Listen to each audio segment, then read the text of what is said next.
마태복음 속에 달란트 비유라는 것이 나옵니다. 거기에 주인으로부터 달란트를 위임받은 세 종이 나오는데요.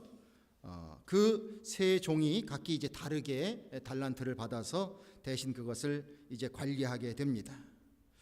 주인이 나중에 돌아왔을 때에 5달란트 받았던 종, 2달란트 받았던 종, 두 사람 다 칭찬을 받았는데요. 1달란트 받았던 종은 호되게 야단을 맞습니다. 자, 주인이 이유를 물어보니까 이 종이 이런 표현을 씁니다. 당신은 굳은 사람이라서 심지 않은 데서 거두고 해치지 않은 데서 모으는 사람인 줄 알기에 잃어버리느니 원금을 그대로 지켜 가져왔습니다. 이렇게 이야기를 하고 있는 것입니다. 그랬을 때 그 주인은 종에게 이렇게 얘기합니다. 내가 만약 나를 그런 사람으로 알았다면 이자라도 받게끔 해야 될 것이 아니겠느냐. 그렇게 얘기하면서 말을 하기를 저자의 가진 것을 다 뺏어서 가지고 10달란트 가진 자에게 주고 바깥 어두운 데로 내어 쫓으라. 그렇게 말을 하고 있습니다. 자, 이 이야기에서 우리가 하나 깨달을 수 있는 문제는 바로 무엇이냐면 1달란트 받은 자의 그 종의 주인에 대한 마음을 정확히 파악하지 못한 이 허점을 보게 되는 것입니다.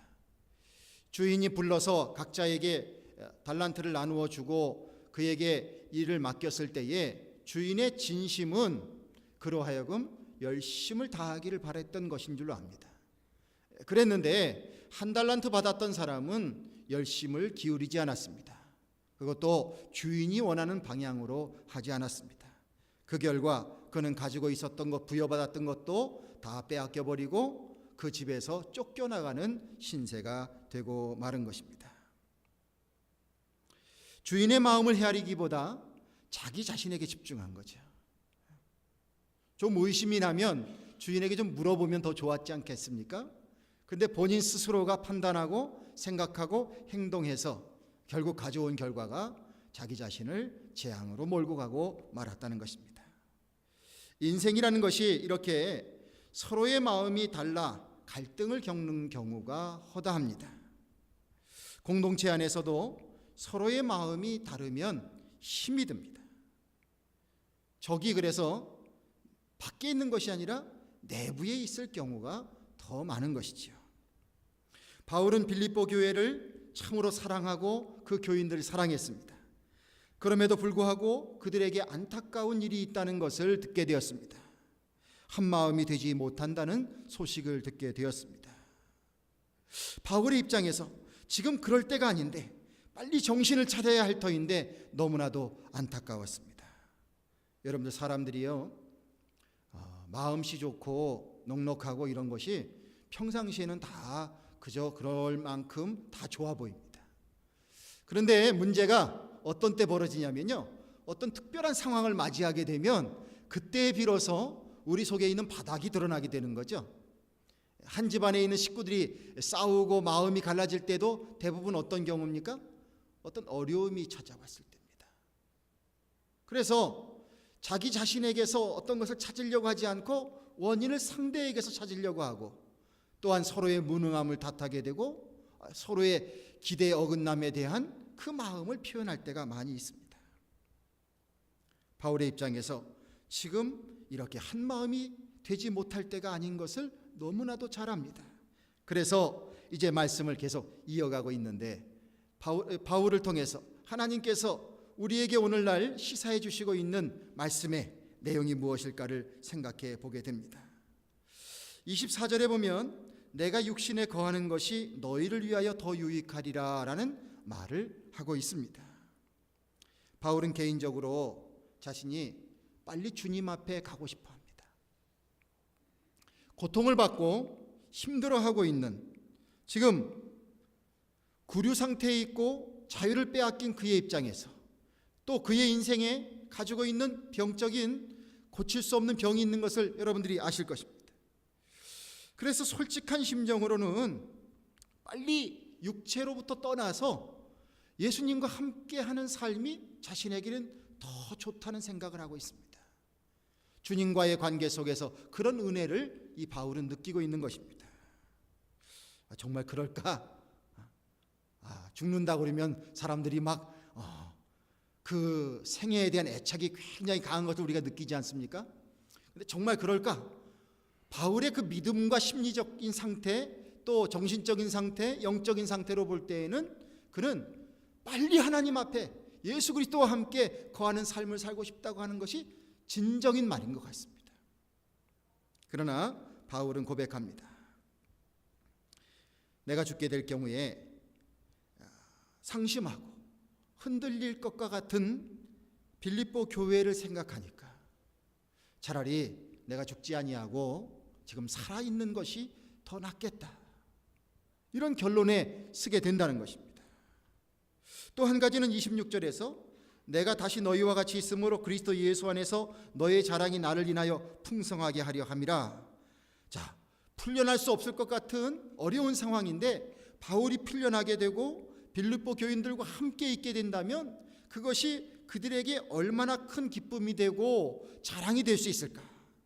이것을 생각하니까 죽는 것보다 그들과 함께 있는 것이 더 좋겠다라는 마음의 결정이 내려진다는 것입니다. 바울의 이 고백은 그저 다른 사람 듣기 좋으라고 하는 말은 아닐 줄로 압니다. 이 바울의 신앙의 고백을 통해서 우리는 그리스도인이 가져야 할 굉장히 중요한 마음 한 가지를 배우게 됩니다. 바울의 삶은 어느새 예수 그리스도와 함께 살아가게 되면서 그의 삶의 우선순위는 그리스도의 유익을 구하고 성도들의 유익을 구하는 것이 자기 자신의 유익을 구하는 것보다 더 앞서 나가고 있게 되었습니다. 바울도 옛날에는 그런 사람이 아니었습니다. 자기 자신의 출세와 부귀 영화를 위해서 무자비한 마음도 가졌던 사람입니다. 예수님 믿는 사람 잡아다가 투옥시키려고 다메섹으로 가다가 그 가운데 자기가 전혀 생각하지 못했던 예수님을 만나게 된 겁니다. 그 예수님 만나서 그의 인생이 달라지게 된 것이지요. 그리스도를 유익하게 하고 성도들을 유익하게 하려고 하는 마음이 자기 자신을 유익하게 하려고 하는 마음보다 앞섰다. 그리스도인들로 가질 수 있는 아주 아름다운 신앙의 마음인 줄로 믿습니다. 예수님과 하나가 되어서 그 예수님을 마음의 주인으로 모시고 살아가면서 예수님을 통하여 배운 예수님의 마음이 바로 바울에게서 표현된 줄로 믿습니다. 이런 마음을 표현함을 통해서 바울은 빌립보 교인들에게 그들이 한 마음이 될 수 있는 가능성을 제시해 주고 있는 줄로 믿습니다. 27절과 28절을 통해서 오직 너희는 그리스도의 복음에 합당하게 생활하라 권면하면서 일심으로 서서 한뜻으로 복음의 신앙을 위하여 협력하는 것과 그 다음은 대적하는 자를 인하여 두려워하지 않은 일을 듣고자 함이라 라고 말씀하고 있습니다. 자, 만약에 이 말씀대로 하게 된다면 빌립보 교인들이 대적자들을 두려워하지 않고 살아가는 그 행위 자체가 복음을 방해하는 자들에게는 낙담하게 되는 일이 될 것입니다. 위협을 하는데 그 위협으로부터 버텨내는 것입니다. 자, 그래서 오히려 복음을 방해하는 자들이 멸망이 증거가 된다 말하는 것이고요. 고난과 박해를 이겨내는 자들에게는 그것이 복음을 붙잡고 있는 이 복음을 붙잡은 자의 확신 가운데 거하는 모습이 되기 때문에 이것이 구원을 이루는 확실한 증거가 된다고 말씀하고 있습니다. 여러분들, 비록 핍박이 있지만 그 핍박을 잘 견뎌내게 될 때에 믿음으로 끝까지 승리하는 하나님의 축복이 있게 될 줄로 믿습니다. 스펄전 목사님이 이런 말씀을 하셨습니다. 하늘에서 면류관을 쓴 자 중에 이 땅에서 가시관을 쓰지 않은 자가 없습니다. 자, 우리가 모두 마음속에 원합니다. 하나님 나라에 가서 하나님 나라의 백성이 되고 주께서 주시는 생명의 면류관을 얻기 원합니다. 저도 그런 마음의 소망이 있고 여러분들도 그런 마음의 소망이 있으신 줄로 믿습니다.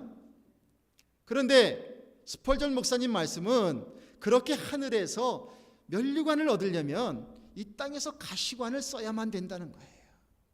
즉 고통받고 힘들고 어려워도 그것을 참아나가는 인생을 살아가게 될 때에 그것이 결국은 우리들로 하여금 영원한 하나님 나라에서 하나님께서 부여해 주시는 생명의 면류관을 얻게 하신다는 것입니다. 그러기에 우리가 당하는 고통은 피할 수 없는 것이지만은 그러나 그것을 잘 견디는 것은 중요한 일이고요. 그 일을 잘 견뎌나갈 때에, 믿음으로 잘 견뎌나갈 때에 주께서는 반드시 우리들에게 하늘의 큰 상급으로 위로해 주시는 줄로 믿습니다. 그 마음을 가지고 살아가야 할 것입니다. 이것을 받아들일 수 있는 것이 바로 성숙한 그리스도인들이 되는 것이지요. 바울이 먼저 주님의 복음을 귀하게 여겼습니다. 주님의 복음으로 구원받는 생명이 있다는 것이 얼마나 귀한 것인지를 알게 되었습니다. 그래서 그의 삶을 바쳐서 주의 복음을 증거하기 위해서 애를 썼습니다. 전도하다 보니까 감옥에까지 갇히게 되었습니다. 그러나 감옥 속에서 주의 복음을 전하면서 그 주님의 복음을 전할 수 있는 기회를 얻은 것 자체를 너무 기뻐하면서 오히려 감옥 가운데 있는 자기 자신이 밖에 있는 교인들을 위로하고 그들에게 신앙에 더욱더 굳건한 분투를 할 것을 권면하고 그들에게 평강을 빌어줍니다. 이 모습이 여러분 무엇입니까? 성숙한 그리스도인의 모습을 보여주고 있는 것이지요. 우리도 그러한 모습으로 살아가도록 바울은 주님의 이름을 의지해서 권면하고 있습니다. 성도 여러분, 신앙생활하고요, 또 믿음의 진리를 지키고요, 우리의 믿음의 삶은요, 어떻게 보면 힘든 길입니다. 주께서 좁은 길로 가라고 말씀하셨잖아요. 좁은 문으로 들어가라고 말씀하셨잖아요. 그냥 내 마음대로 하고 싶은 대로 하며 살면 이 땅에서의 삶은 적어도 넓은 길로 가는 삶이 됩니다. 그럼에도 불구하고 우리가 주님의 말씀을 들으면서 그 말씀을 내 마음의 진리로 받아들이면서 여러분들 참아야 되고 인내해야 되고 견뎌야 되고 분투해야 되고 그러면서 옳은 길을 가려고 주님 주신 말씀대로 살려고 하루하루 애쓰고 있습니다. 그러기에 우리에게는 다른 세상 사람들이 겪지 아니하는 또 다른 고통이 우리에게 분명히 있을 수 있습니다. 그것을 낯설게 여기지 마십시오. 그러나 오히려 내가 그런 고통에 있을 때에 이것이 나로 하여금 더욱더 하나님을 생각하게 하고 예수님을 생각하게 하고 또한 장차 우리에게 주실 주님의 귀한 생명의 면류관을 주시는 기회라 여기시면서 잘 참아 나가시기를 주님의 이름으로 축원합니다. 잘 참으시면 좋은 날이 반드시 옵니다. 빌립보서 2장 5절에서 8절에 이렇게 말씀을 하고 있습니다. 너희 안에 이 마음을 품으라. 그리스도 예수의 마음이니 그는 근본 하나님의 본체시나 하나님과 동등됨을 취할 것으로 여기지 아니하시고 오히려 자기를 비워 종의 형체를 가져 사람들과 같이 되었고 사람의 모양으로 나타나셨음에 자기를 낮추시고 죽기까지 복종하셨으니 곧 십자가에 죽으심이라. 여러분들에게 한번 여쭤보겠습니다. 여러분들이 생각하실 때에 예수님은 성공하신 분이십니까? 실패하신 분이십니까? 어떻게 생각하세요? 성공하신 분이십니까? 실패하신 분이십니까? 뭐 뒤에 뭐가 있을 것 같아서 대답을 못 하시는 것 같아요.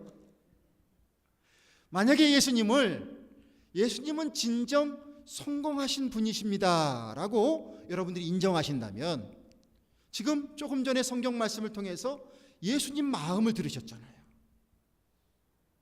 예수님의 마음을 우리도 품게 되기를 주님의 이름으로 축원합니다. 잘 되려면요 성공하신 분 마음을 가져야죠. 그렇죠? 예수님이 성공하신 분이라고 우리가 믿고 인정하면 예수님의 마음이 무엇인지를 알아야 하고 그 마음을 우리도 품어야 되는 것이지요. 그래서 너희 안에 이 마음을 품으라. 주님이 우리에게 말씀해 주시는 줄로 믿습니다. 빌립보 교회가 또 때로는 우리들의 살아가는 모습이 하나가 되지 못하는 문제의 핵심은 바로 자아에 있습니다. 어떤 상황이 되었을 때에 우리는 너그럽다가도 갑자기 강팍해질 때가 많이 있습니다. 이게 바로 무엇이냐면 내 자신의 존재의 어떤 위기를 느낄 때예요.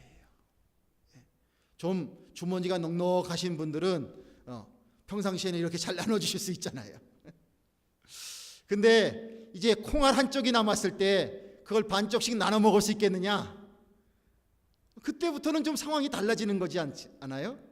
결국 우리 자신이 내 자아에 집중하는 성격이 드러나게 됩니다. 내 자신이 살아남아야 되겠다라고 하는 어떤 본능적인 모습일지도 모릅니다. 그래서 그런지 어려운 상황이 주어지게 되면 우리는 많은 경우 내 자신에게 집중하게 됩니다. 그래서 남을 생각하지 않습니다. 남을 배려하지 않습니다. 그 마음을 가지고 살다 보니까 위기가 닥칠 때에 진정으로 그 위기를 통해서 우리가 무너지는 것이 아니라 위기가 내게 진정으로 다가오기 전부터 우리 안에서 서로 내가 살아야 되겠다는 마음이 서로 충돌이 일어나면서 그 안에서 스스로 자진 해산을 해버리고 마는 이런 경우가 얼마나 많은지 모릅니다. 예수님께서는 신분으로 보면 하나님의 아들이십니다. 가장 귀하신 분이십니다. 그런데 그분이 가지고 계신 권리를 주장하지 아니하시고 하나님의 명령 따라 이 땅에 오셨습니다. 오셔서 우리가 경험해 보지도 못한 아주 천한 삶을 경험하셨습니다. 그리고 끝까지 너무나도 힘들고 어려운 길을 하나님의 마음에 순종하면서 걸어가셨습니다. 그러기에 예수님의 보여주신 모습이 우리에게 교훈해 주는 바가 너무 큽니다. 우리는 어떻습니까? 조금만 지식이 생기고 힘이 생기고 내가 섰다 하면 나를 길러준 부모에게도 대들고 불순종하게 되고요. 거칠게 표현하는 사춘기부터 맞이하게 되죠. 사춘기 맞이하는 이유가 뭡니까? 이제 조금 뭘 알게 된 거예요. 그래서 부모가 하늘처럼 보이는 게 아니라 자신에게 넘어야 할 대상으로 보이기 시작하는 거예요. 그러니까 가서 부딪혀 보는 거예요. 이런 상황 속에서 부모님들이 뒤통수를 맞고 또 허탄해 하시기도 하고, 그러나 아직 성장의 단계에 있는 거죠. 우리가 조금 변화되어 나가면서 그 가운데에서 하나하나 갖추어 나가야 될 삶의 과정이 남아있는 것이죠. 예수님도 하나님의 아들로서 자기의 권리를 주장하신다고 하면 도무지 이 땅에 오셔서 그런 고초를 겪으셔야 할 이유가 하나도 없습니다. 그럼에도 불구하고 하나님의 마음을 알게 되면서 하나님의 뜻에 순종하고 자신을 낮추시되 죽기까지 복종하시고 어려운 일을 해내시고 그 과정을 통하여서 하나님의 정말 신묘막측한 하나님의 계획을 이루어내시는 이 일에 쓰임을 받게 되셨다는 것을 생각하게 됩니다. 여기서 우리는 예수님의 마음을 다시 한번 생각해 보게 됩니다. 한번 따라 하시길 바랍니다. 예수님의 마음은 순종의 마음입니다. 예수님의 마음은 겸손의 마음입니다. 예수님의 마음은 온유의 마음입니다. 자, 세 가지 꼭 기억하세요. 자, 첫 번째 뭐요? 순종. 두 번째 뭐요? 겸손. 세 번째 온유의 마음. 예수님의 마음입니다. 순종과 겸손과 온유의 마음. 예수님의 삶을 통하여서 우리들에게 이것을 분명히 보여주고 계신다는 것입니다. 특별히 온유라는 말은 우리가 할 수 있지만 하지 않는 거예요. 할 수 있지만 하지 않는 거예요. 내가 해야 할 권리가 있고 내게 할 능력이 있지만 하지 않는 거예요. 우리 그리스도인들에게서 우리의 삶 가운데 정말로 멋있는 모습이 바로 이 온유의 모습인 줄로 믿습니다. 우리가 무엇이든지 할 수 있지만 다 유익한 것이 아닐 때도 있습니다. 우리가 뭔가를 할 수 있지만 그것을 우리가 하지 않습니다. 하지 않음을 통하여서 오히려 덕을 만들어내고 그리고 지혜로운 삶을 택하게 됩니다. 여러분들, 하나님의 은혜 안에서 이러한 삶을 누려나갈 수 있는 우리가 되기를 간절히 바랍니다. 순종적인 사람이 되어 보십시오.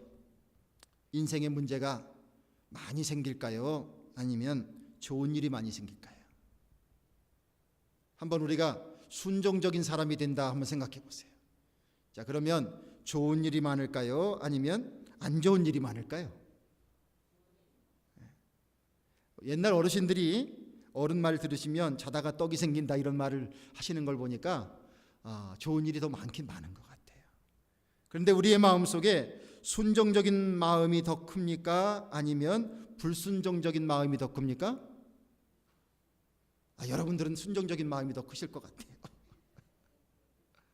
그래야죠. 근데 나도 모르게 내 자신을 자꾸 내세우면서 뭔가 아니다 이렇게 자꾸 하고 싶은 마음들이 우리 안에 있습니다.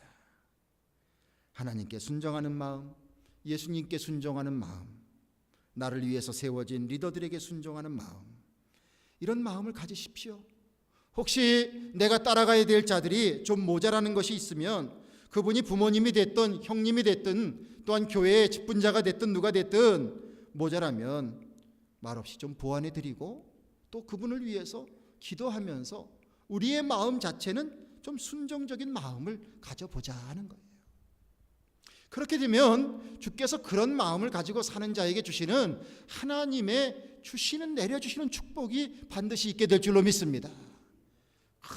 그냥 강박하게 싸워가지고 그렇게 해서 잘 살아본들 그게 잘 사는 것입니까? 결코 그렇지 않죠.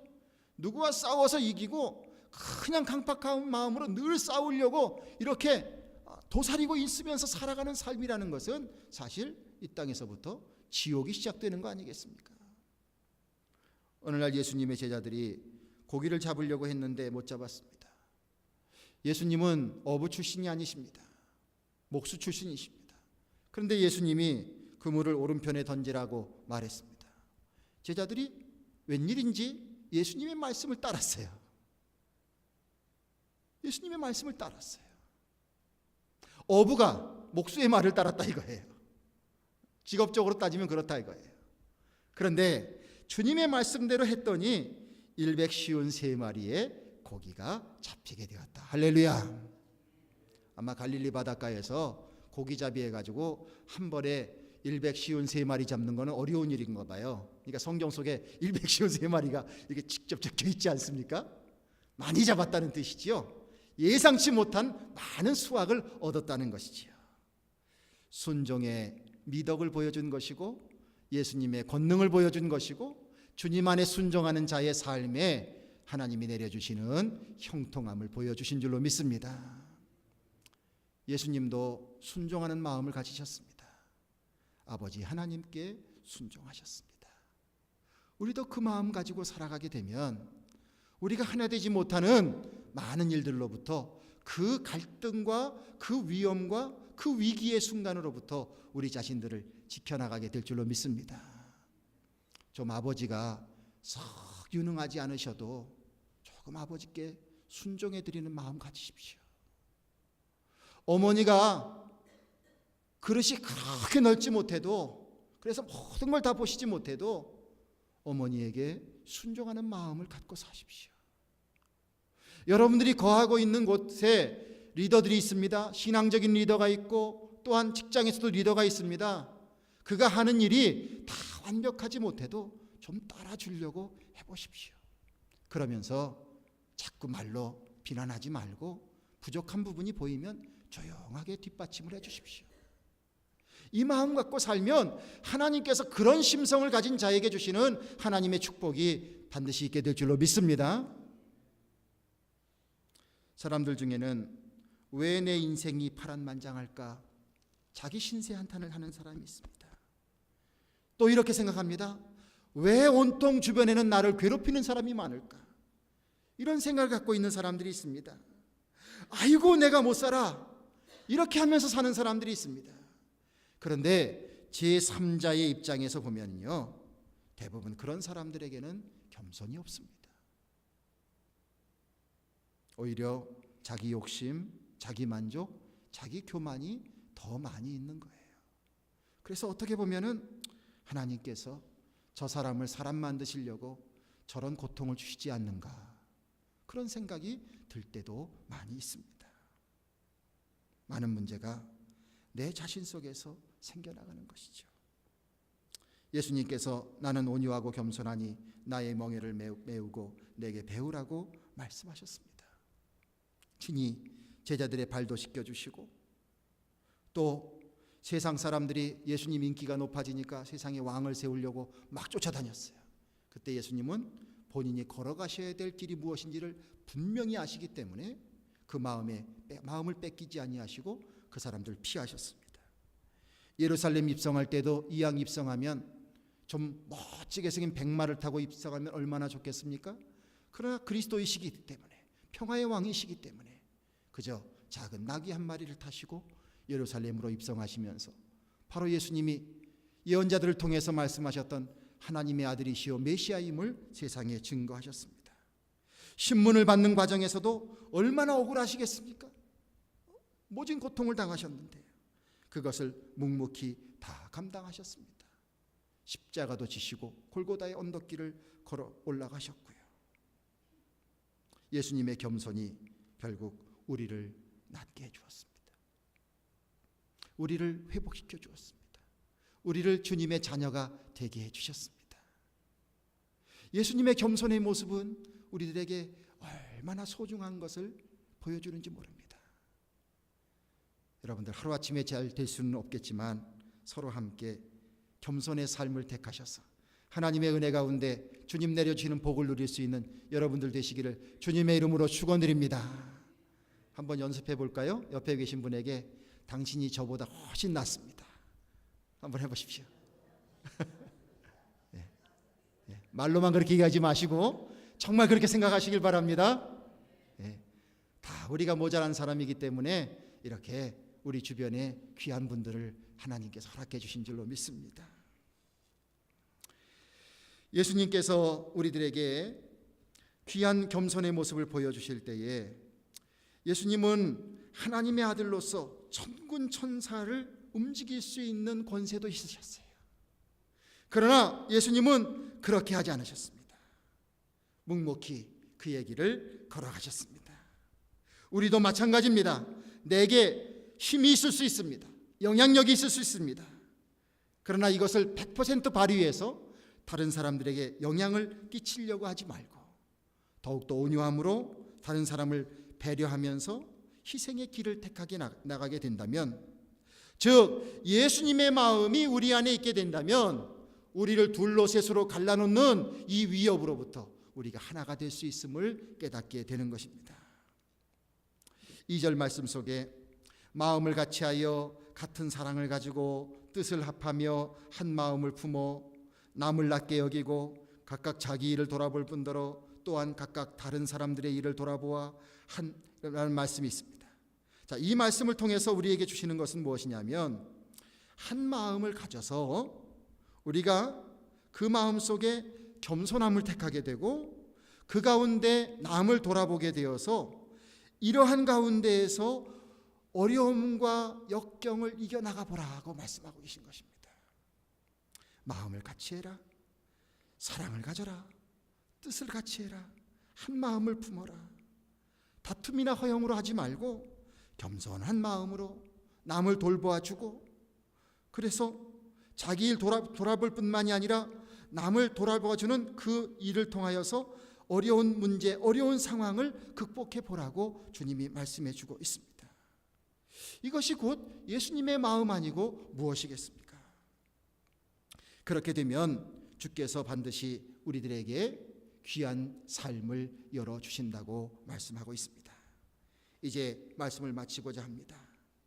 빌립보서 2장 9절에서 11절을 통해서 예수님이 그런 겸손의 삶, 온유의 삶, 이런 삶을 살았더니 하나님께서 예수님을 그냥 내버려 두지 아니하시고 모든 이름 위에 뛰어난 이름으로 만들어 주셨다고 말씀하고 있습니다. 모든 권세자들이 바로 예수님 앞에 무릎 꿇을 수밖에 없는 존재가 되게 하셨다고 말씀했습니다. 심판날 마지막 때가 되면 이 땅에 어떤 권세 잡은 자도 예수님 앞에 가서 무릎을 꿇을 수밖에 없습니다. 아니, 이 세상 속에서 예수 그리스도가 보여주신 구원의 이 진리의 길이 무엇이든지 깨달은 사람은 이 땅에 살아가면서 자기가 아무리 세상의 권력을 가졌을지라도 예수님 앞에 예수님을 주님으로 믿고 고백하면서 무릎을 꿇고 살고 있습니다. 예수님은 실패한 분이 아니요, 바로 예수님은 진정으로 성공한 분이십니다. 우리가 예수님의 오심을 환영하고 기뻐하고 다시 오실 주님을 마음속에 고대하며 삽니다. 대강절을 맞이하는 여러분들, 여러분들의 마음속에 누구의 마음을 가져야 되겠습니까? 바로 예수님의 마음이신 줄로 믿습니다. 겸손하신 예수님, 그리고 순종하시는 예수님, 온유하신 예수님, 그런 마음을 가지고 하나님의 뜻을 이루시고 우리를 구원해 주신 예수님, 이 마음이 여러분과 저, 우리의 공동체, 우리의 가족, 문제로부터 새롭게 되는 길을 열어줄 수 있는 그러한 주님의 귀한 마음인 줄로 생각하시고 더욱더 예수님의 귀한 마음으로 여러분들의 삶에 하나님 내려주시는 풍성함이 넘치게 되기를 주님의 이름으로 축원을 드립니다. 기도하겠습니다. 주여, 주님의 뜻이 계셔서 저희의 교회를 이곳에 세우셨는 줄로 믿습니다. 믿음의 성도님들을 허락하시고 한 공동체가 되게 해주셨습니다. 우리 안에 하나님의 뜻을 이루어 나가는 귀한 은혜가 주님 안에 있는 줄로 믿습니다. 그러나 때로는 마귀의 시험도 있고 또한 사탄의 공격도 있어서 우리가 더욱더 정신을 바짝 차려야 할 때가 있음을 압니다. 아버지 하나님, 힘들고 어려울 때 더욱더 하나가 되는 교회가 되기를 간절히 원합니다. 내 마음으로 이 일을 이룰 수 있는 것이 아니라 바로 예수님의 마음으로 이루게 될 줄로 믿사오니 주여, 우리의 마음속에 예수님의 마음이 우리를 지배할 수 있도록 성령께서 함께하여 주시옵소서.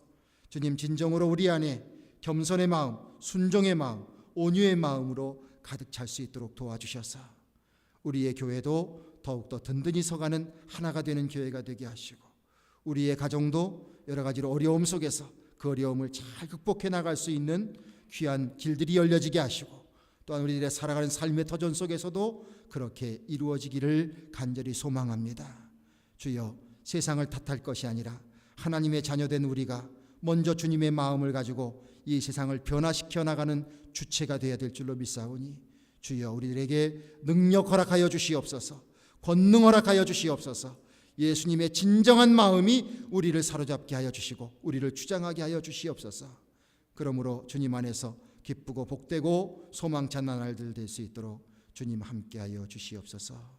우리 주 예수 그리스도 이름을 받들어 간절히 기도드리옵나이다. 아멘.